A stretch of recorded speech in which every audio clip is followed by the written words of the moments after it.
बच्चों नमस्कार।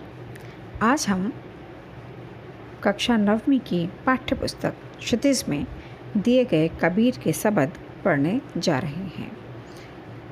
अब कबीर का पहला शब्द ही पाठ्यक्रम में है, दूसरा शब्द पाठ्यक्रम से हटा दिया गया है।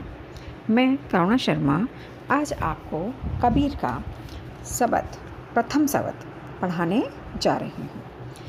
शब्द पढ़ने से पहले हम इसका संक्षिप्त परिचय जान लेते हैं कि इस शब्द में कबीरदास जी ने क्या बताया है।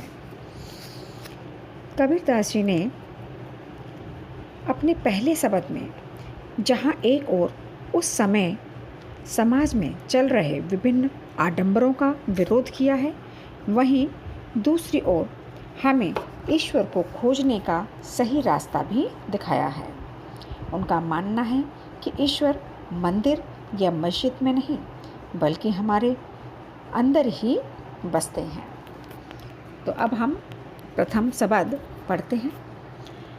मुझको कहाँ ढूंढे बंदे, मैं तो तेरे पास में, ना में देवल ना में मस्जिद ना काबा कैलाश में, ना तो कौनी क्रियाकर्म में नहीं योग वैराग में, खोजी होए तो तुरते ही मिलियो पल भर की तलाश में।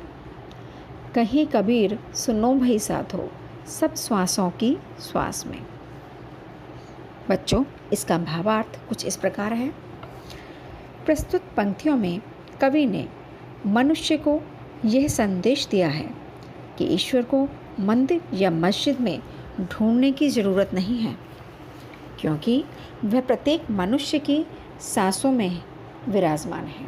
अर्थात वह प्रत्येक मनुष्य के कण कण में बसा हुआ है, उसे कहीं बाहर खोजने की आवश्यकता नहीं है। कवि की इन पंक्तियों में ईश्वर मनुष्य से कहता है कि हे मनुष्य, तुम मुझे बाहर कहाँ ढूंढते फिर रहे हो? मैं तो तुम्हारे ही पास हूँ। मैं ना ही किसी मंदिर में हूँ और ना ही किसी कैलाश में और ना ही काबा में हूँ, ना मैं काशी में हूँ। यहाँ पर कवि ने हिंदू तथा मुसलमानों को यह संदेश दिया है कि मंदिर एवं मस्जिद का उदाहरण दिया है और कहा है कि तुम मुझे ना ही किसी क्रिया कर्म अर्थात पूजा पाठ, नमाज इत्यादि से प्राप्त कर सकते हो और ना ही तुम मुझे वैराग्य यानी किसी योग साधना से प्राप्त कर सकते हो। अगर इन सभी बाहरी जगहों को छोड़कर खुद के भीतर झांको तो मैं तुम्हें पल भर में ही खोजने से मिल सकता हूँ।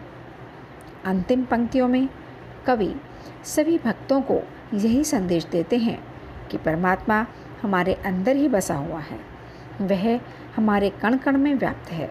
इसलिए उसे खोजने के लिए हमें बाहरी आडंबरों को छोड़कर खुद के अंतर्मन को टटोलने की आवश्यकता है।